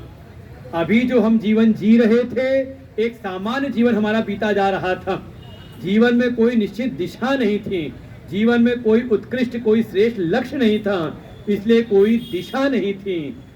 थोड़ा चित्त के भीतर भाव आया कि हाँ कोई हमें दिशा प्राप्त हो, तो हम गए किसी संप्रदाय में, कोई योग्य आचार्य मिले और उनसे जाकर के हम दीक्षित हो गए। ठीक है, साधना के अनेकों आयाम हैं, कोई गणना नहीं है साधना के लिए। जप की साधना है, तप की साधना है, तीर्थ है, व्रत है, अनेकों प्रकार के योग हैं, योग की साधना है, हठ योग है, दान है, कौन सी साधना श्रेष्ठ है तो हम निश्चय नहीं कर सकते। अनेकों, जब आप साधना के मार्ग में आने का प्रयास करो तो 50 मार्ग सामने दिखाई देते हैं। तरीका है कि किसी सिद्ध महापुरुष की शरण में जा करके उनसे हम दिशा प्राप्त करें कि हे भगवान, हमारी ये यथास्थिति है, आप हमारी दशा को देख करके आप हमें दिशा दिखाइए। तो यही बात तो अर्जुन ने भी कही ना हे प्रभु, आपने जो बातें कही सब बात ठीक है, ज्ञान का मार्ग भी श्रेष्ठ है, कर्म का मार्ग भी श्रेष्ठ है, लेकिन थोड़ी आप मेरी बुद्धि शक्ति अवस्था अनुरूपम, थोड़ा आप मेरी बुद्धि शक्ति को देखिए, मेरी अवस्था को देखिए, और मेरी अवस्था के अनुरूप आप मुझको एक निश्चित दिशा दिखाइए जिसमें मैं आगे बढ़ूं और मुझको श्रेय की प्राप्ति हो। तो दिशा प्राप्त करना, हमारे विचारों की दिशा क्या हो का इसके द्वारा तो कहते हैं डायरेक्शन कंट्रोल। ये तीनों चीजें हैं, क्वालिटी, हमारे विचारों की गुणवत्ता सुधरे, फिर विचारों की जो मात्रा है थोड़ा वो भी संयमित हो, और साथ ही दिशा भी विचारों की ठीक हो, किस दिशा में हमारे विचार हैं। आप कल्पना करें, कभी किसी वैज्ञानिक से मिलकर के देखें, वो कई बार हम फोटो देखते ना, उनके बाल बड़े बड़े से है, बड़ा अस्त व्यस्त उनका पहनावा है, तो ऐसा कोई उनका कोई ट्रेंड नहीं है उनका। वो ये है कि उनको दीन दुनिया की क्या बात है, अपने शरीर की भी कोई सुध नहीं है। इतना वो अपने शोध कार्यों में इतना तन्मय है, लगे हुए हैं कि उनको देह की भी सुध नहीं रहती। मिल गया भोजन जो रुका सुखा खा पी करके, उनका पूरा जो एकाग्रता है वो अपने शोध कार्यों में है। तो बाल बढ़ रहे हैं तो बढ़ते चले जा रहे हैं। हमारे महात्माओं में भी ऐसे ही है, सन्यासियों में भी दो परंपरा, या तो जटिलो या तो मुंडित, या तो जटाएं बढ़ती चली जाएं या फिर मुंडित मुंडन कराते रहो, क्योंकि लगता है सबसे ज्यादा ध्यान इसी पे जाता है, बालों पर ही, है कि नहीं? माताओं का खास तौर से पूरा टाइम किस पे जाता होगा? बालों पर। तो हमारा अनावश्यक हमारा ध्यान न भटके। इसी तरह से तो हमारे मन के जो विचार हैं वो शुद्ध हों, उसकी मात्रा भी ठीक हो और इसकी दिशा भी ठीक हो। ऐसा जिसका तीनों हो जाए, उपाय एक ही है, सत्संग, सद्गुरु शरणागति, और हो जाए तो उसके मन को कहते वो संस्कारित मन है। और अब इस संस्कारित मन के द्वारा अपनी ज्ञान इंद्रियों को हम संयमित करें। जो देखना है वही हमारे नेत्र देखें, अनावश्यक नहीं। ये नहीं कि टीवी चल रही, दिन भर लगाए हुए चैनल घूम रहे हैं। जो जरूरी है, लगता है कोई दूषित पदार्थ आया, हटा दिया उसको। जो देखना है वही हम देखें, जो सुनना है वही हमारे कान सुने। अब एक समय ऐसी हमारे आश्रम में ही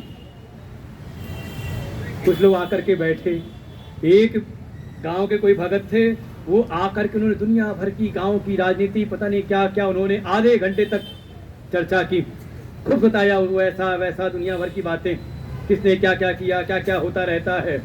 वहीं एक शहर के भगत थे, जब 1-1.5 घंटा हुआ, जब वो चले गए गांव वाले भगत, तो उन्होंने हमसे कहा, गुरुजी, स्वामी जी आप कैसे, हम बेट में 2 ही शब्द बोलते, बाबा बोले, गुरुजी आप कैसे झेलते हो? हमने कहा कौन सी चीज? कहीं आके क्या क्या सुना के चला गया आपको? हमने कहा आप सुन रहे थे, मैं नहीं सुन रहा था। अंतर है कि नहीं? ठीक है, कोई जैसे मान लो जिसका मन संस्कारित नहीं है, जिसका मन सात्विक है नहीं, वो भी आके सत्संग में बैठ जाए, लेकिन आकर के भी बैठा होगा, लेकिन वो सुनता नहीं तो कोई भगत जी गए गुरुजी के पास में, गुरुजी ये मेरे बच्चे को समझाइए थोड़ा। पूछा क्या बात हो गई? आज तो सत्संग में आया था। कहा यही तो चिंता है, ये सत्संग में आने लगा है। उन्होंने कहा तो अच्छी बात है, तुम 5-10 साल से तुम सत्संग में आ रहे हो, तुम्हारा बच्चा भी सत्संग में आने लगा, तो अच्छी बात है ये तो। उसने कहा नहीं, मैं तो केवल आता हूं, ये तो सुनता भी है। तो क्या है, मन के संस्कारों का शोधन हो जाए तो कहा फिर जो ग्रहण करने योग्य है उसको ही हम ग्रहण करें, और जो ग्रहण करने योग्य नहीं है उसको बाहर ही रोक दे। और 5वें अध्याय भगवान इस बात को वहां पर संकेत करेंगे, स्पर्शान कृत्वा बहिर्बाह्यांश। कभी ध्यान में प्रवेश करना तो ये युक्ति है, बाहर का बाहर रोक दो और भीतर का भीतर। बस जो भीतर का उसको भीतर रोकना, जो बाहर से भीतर आए उसको भी बाहर कर देना। देखो अपने आप हो जाओगे। जब आप विचार करोगे तो लगेगा भीतर तो कुछ और है ही नहीं, केवल अपना स्वरूप ही है। बाकी इसके अतिरिक्त जो कुछ है बाहर का ही आया हुआ है। तो बड़ा आसान काम है, बाहर का बाहर रोक दो। वो कहते ना एक पंप होता है मोनो ब्लॉक पंप, पता है कि नहीं? टुल्लू में लगा होता था कि पानी नीचे, या हैंडपंप में लगता था कि पानी नीचे से ऊपर तो आ जाए लेकिन ऊपर से नीचे ना जाए। तो भगवान जैसे कह रहे हैं वही करना है, ज्ञान इंद्रियों पर ऐसा पंप लगाना है, ऐसा ब्लॉक लगाना है, मोनो ब्लॉक, कि जो हम चाहें वो तो आ जाए, जो शुद्ध विचार हैं वो तो भीतर प्रवेश करें, लेकिन कोई अशुद्ध है तो, अरे रोज का काम तो यही करते हैं, माताएं रोज करती हैं। बाजार के सब्जी लेकर के आए तो साग लेकर के आए तो क्या करते हैं, सीधे काट उसको लिया पका दिया, कहीं पहले विचारते हैं उसको, जो जो उसमें घास आ गई, जो अनवांछित है, जो अनुपयोगी, जो खराब चीज आ गई, इसको निकाल के बाहर कर दिया, और जो उपयोगी उसको हमने पका लिया, है कि नहीं? पर ऐसे ही जो काम की बात है उसको भीतर लेकर के आए, और जो अशुद्ध विचार हैं, जो भी अशुद्ध आहार हैं, चाहे वो नेत्र का आहार हो, चाहे कान का आहार, चाहे नासिका का, चाहे रसना का, उन अशुद्ध आहार को आप बाहर ही रख दो। संस्कारित मन के द्वारा आप अपनी ज्ञान इंद्रियों को संयमित करें, ये पहला आयाम है कर्मयोग का। और उसके बाद आरभते, अब आप आरंभ करें, किसका? कहा कर्म का। कहे किसके द्वारा? कहा कर्मेंद्रियों के द्वारा। कर्मेंद्रिय कर्म योगम, अब कर्म इंद्रियों के द्वारा कर्म योग करें। लेकिन वो कर्म, हमारा कर्मयोग कब बनेगा? जब उसमें एक चीज और आप जोड़ेंगे, असक्त। भगवान चुपके से कहा है कर्मयोगम असक्त सविशिष्यते, ये जो भीतर आसक्ति है इसको किनारे करके, किसी प्रकार की कोई आसक्ति नहीं। और आसक्ति कैसी? कहा अपने देह से आसक्ति, अपने विचारों से आसक्ति, अपने संस्कारों से आसक्ति, सब प्रकार की आसक्ति को किनारे करके, और कुछ नहीं तो अपने स्वार्थ।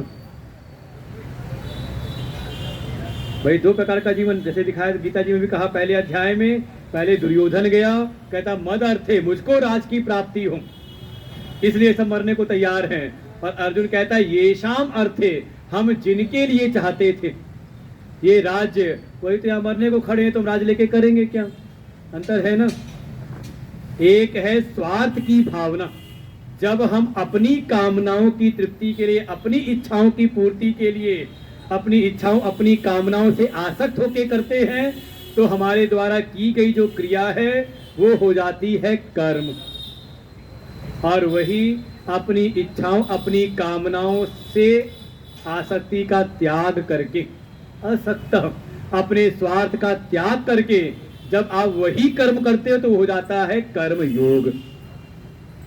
तो ध्यान देने वाली बातें दो चीजें, एक तो पहले ज्ञान की इंद्रियों को हम संयमित करें संस्कारित मन के द्वारा, और दूसरा कर्म इंद्रिय से हम कर्म करें, कर्म योग करें, कैसे? आसक्ति से रहित होकर के। परिणाम ऐसा जो है सा विशिष्यते, कहा वो फिर विशिष्ट हो जाता है, मतलब भगवान को प्रिय हो जाता है, भगवान को, भगवान का प्यारा हो जाता है। इसलिए अब ऐसा इस कसौटी को रख करके जो अर्जुन ने बात कही थी ना, तद एकम वद निश्चित्य, हे प्रभु मुझको वो एक बात बताओ जो मुझे करनी है। भगवान वो बात कह रहे हैं अब 8वें श्लोक में, नियतम कुरु कर्म त्वम कर्म ज्यायो ह्यकर्मणः शरीर यात्रापि च ते न प्रसिद्धेद कर्मणः नियतं कुरु कर्म त्वं कर्म ज्यायो ह्यकर्मणः शरीर यात्रापि च ते न प्रसिद्धेद कर्मणः।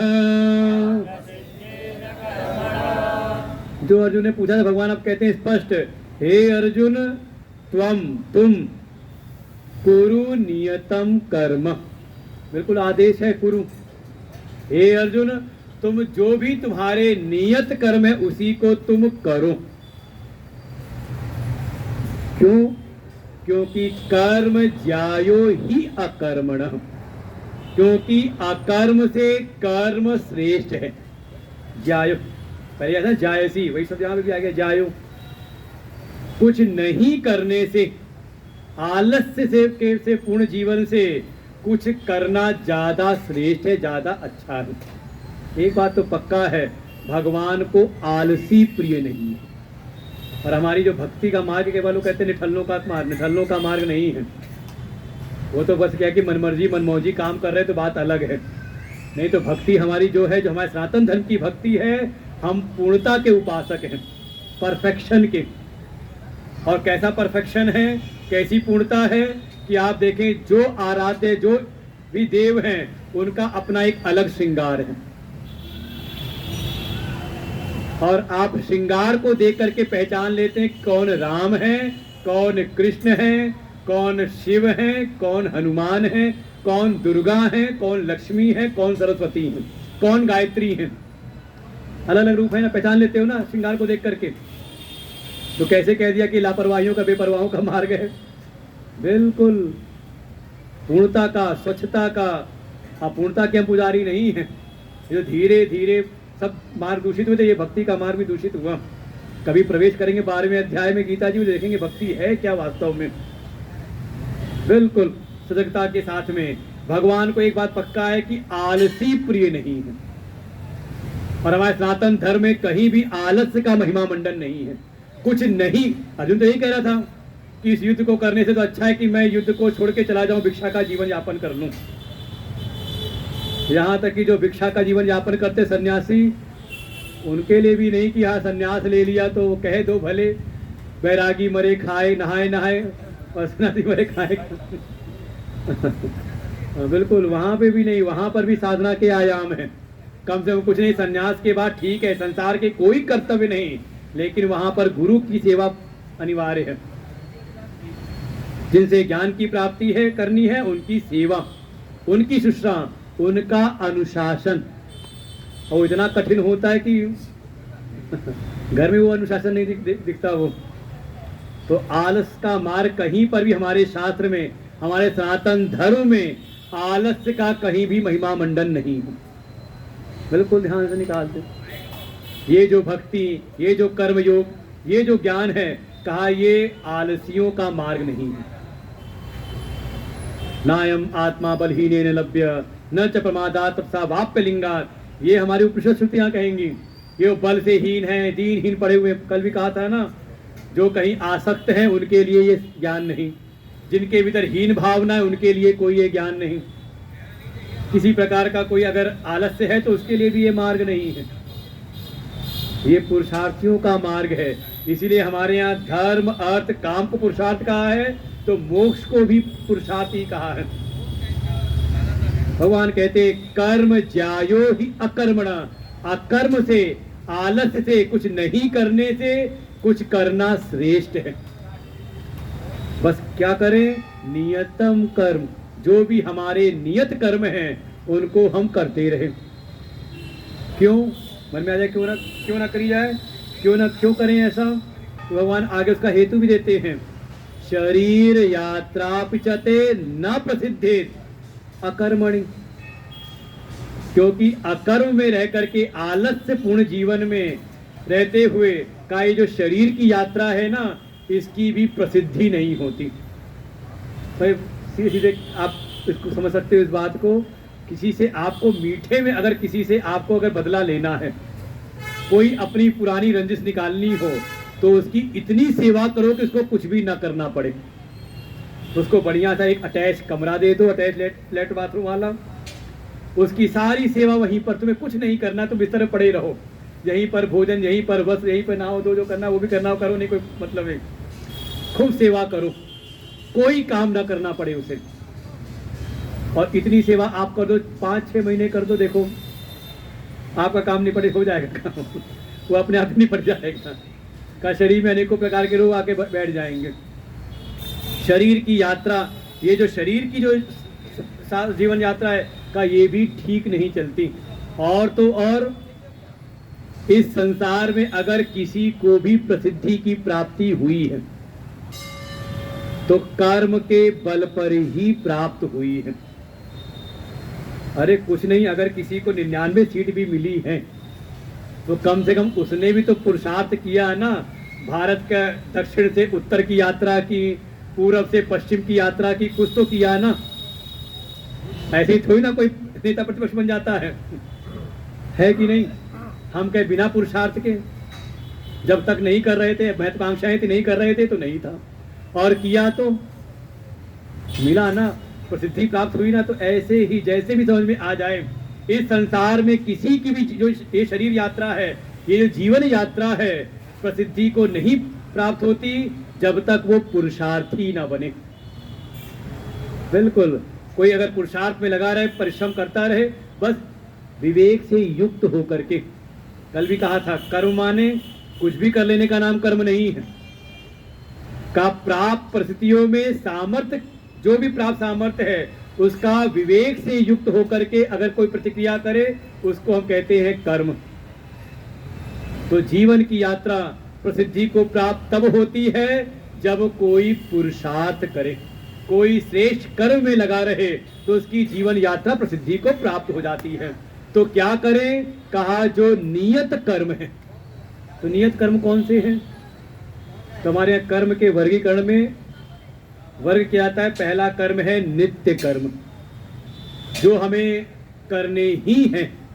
सुबह से उठे तो शौच स्नान आदि, ये क्या है? हमारे नित्य कर्म है। संध्या वंदन, थोड़ी भगवत उपासना का हमारे नित्य कर्म है। कोई एहसान भगवान पर नहीं है। माता पिता की सेवा का ये नित्य कर्म है।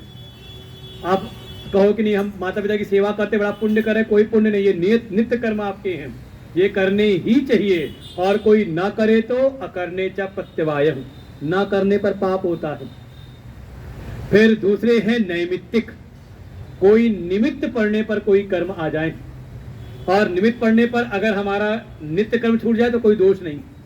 जैसे ये सत्संग है तो ये निमित्त है, नैमित्त पड़ा हुआ, तो ये आपका नैमित्तिक कर्म है, केवल 7 दिन चलेगा। तो इसमें अगर आपके जो नित्य कर्म अगर थोड़े दाएं बाएं भी हो जाए तो कोई दोष नहीं।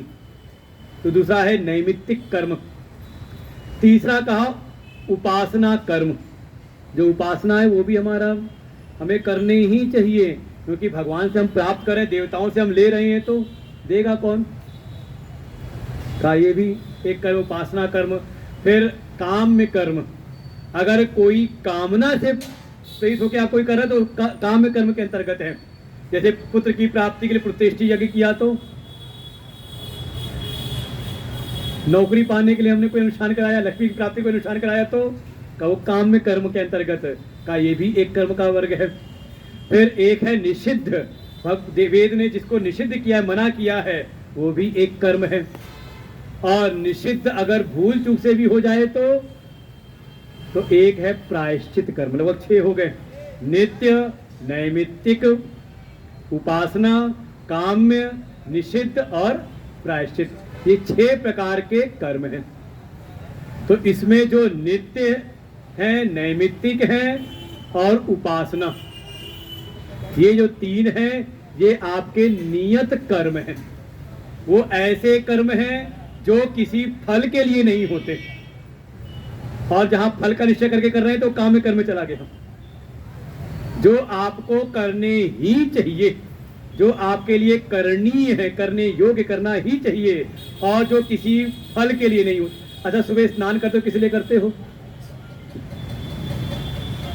कोई फल निश्चित करके? कहा नहीं, ठीक है, नित्य कर्म, रोज का अपना स्नान, शौच स्नान आदि जो क्रियाएं हैं। कहा ये, इसको कहा नियत कर्म। भगवान कह रहे इन नियत कर्मों को करते रहो, कुरु कर्मत्वम, क्योंकि कर्म ज्यायो ही अकर्मणः। काम में जब आवश्यकता है तो कर रहे हैं, लेकिन अच्छा तो यही है कि निष्काम भाव से जो आपके नियत कर्म है। और निषिद्ध और प्रायश्चित तो कोई बात ही नहीं, हो जाए निषिद्ध तो भूले चुके में हो जाए तो प्रायश्चित कर लेना। लेकिन जो नित्य, नैमित्तिक और उपासना है, का इन नियत कर्मों को तुम करो।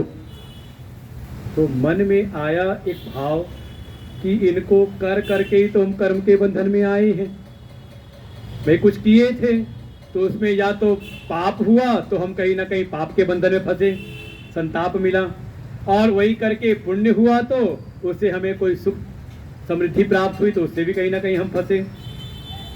पाप हो गया तो पाप के फल से छुटकारे के लिए कर्म करने लगे, फिर पुण्य हुआ तो जो उससे जो फल मिला उसको बचाए रखने के लिए, तो कहीं ना कहीं हम बंधन में तो कर्म करके ही तो फंसे हुए थे।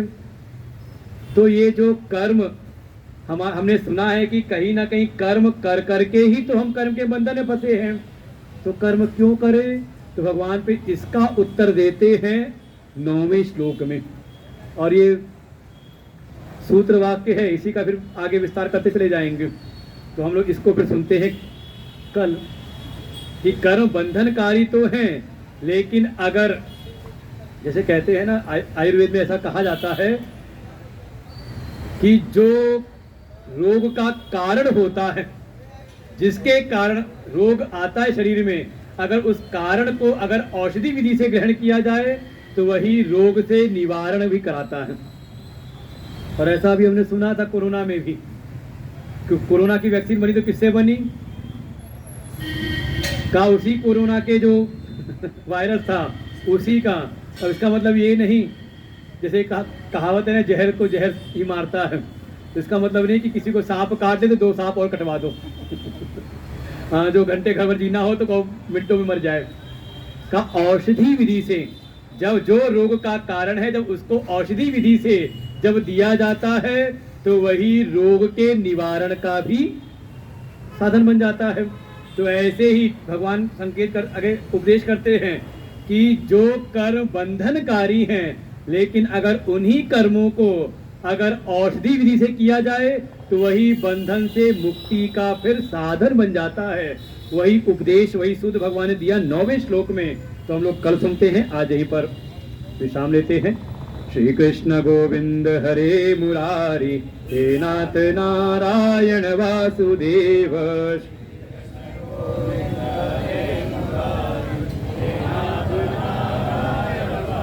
और 2 बात ध्यान रखेंगे, 2 प्रकार की चीज भगवान दिखाई थी। एक तो पहले स्पष्ट कर दिया कि दोनों बातें मिली नहीं बल्कि अलग अलग हैं, जैसा अधिकारी वैसा मार्ग। और फिर कर्म क्यों करना चाहिए? क्योंकि कोई भी जो अभी अज्ञान में है वो क्षण मात्र भी बिना कर्म किए नहीं रह सकता, और कोई जबरदस्ती करे तो कर्मेंद्रियों को संयमित कर ले, लेकिन ज्ञान की इंद्रियों को छुट्टा छोड़ दे तो भगवान कह रहे वो मिथ्याचार है, वो विमूढ़ है। तो करना क्या है? कहा ज्ञान की इंद्रियों को संयमित करना है संस्कारित मन के द्वारा। और मन का संस्कार कैसे होगा? कहा सत्संग में, जहाँ हमारे विचारों की शुद्धि हो, जहाँ विचारों की मात्रा संयमित हो, जहाँ विचारों की दिशा ठीक हो जाए, सुधर जाए। तो ऐसे संस्कारित मन से अपनी ज्ञान इंद्रियों को संयमित करें, और आसक्ति से रहित होकर के जो हम कर्मेंद्रियों से कर्म करते हैं वही हो जाते हैं कर्म योग। और ये कर्म योग हमें कर्म बंधन से मुक्ति के मार्ग में आगे ले जाते हैं। तो आगे हम लोग कल सुनते हैं। ओम पूर्णमदः पूर्णमिदं पूर्णात् पूर्णमुदच्यते पूर्णस्य पूर्णमादाय पूर्णमेवावशिष्यते। ओम शांति शांति शांति। हरि ओम। श्री गुरुभ्यो नमः। हरि ओम।